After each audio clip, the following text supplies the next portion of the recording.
বাংলার মানুষ এদের চেনেও না ভালো করে। হ্যাঁ, মোদির নামটা হয়তো জানে।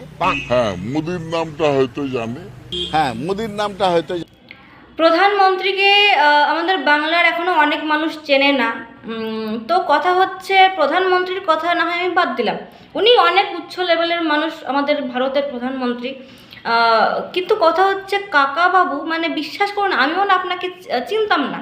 এই কিছুদিন আগে রিসেন্ট আমি সপ্তাহখানেক হয়তো আগে সোশ্যাল মিডিয়া ঘুরতে ঘুরতে দেখি যে একজনের পিছনে লাথি মারা একটা ভিডিও ভাইরাল হয়েছে।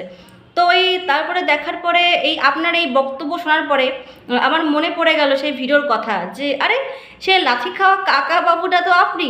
মানে আমিও কিন্তু আপনাকে ওই লাথি খাওয়া ভিডিও দেখার পরে চিনেছি। না, গায়ে মাখবেন না, গায়ে মাখবেন না।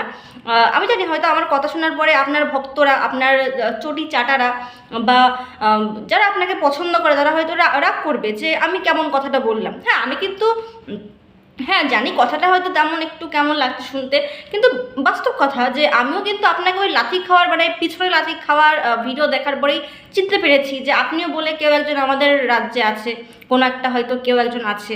তো তেমনই প্রধানমন্ত্রীকে কেউ চেনে না তাকেও চিনে যাবে। এই যেমন আপনাকে লাথি খাওয়ার মাধ্যমে চিনেছে, তেমন হয়তো আমাদের ভারতবর্ষের প্রধানমন্ত্রীকে আমাদের রাজ্যে 2026-এ ইলেকশনে হয়তো বিজেপি ক্ষমতায় আসার পরে যারা যারা চিনতো না তারা তারা চিনে যাবে যে এই যে বিজেপি সরকার নরেন্দ্র মোদী, তো চিনে যাবে, সমস্যা নেই।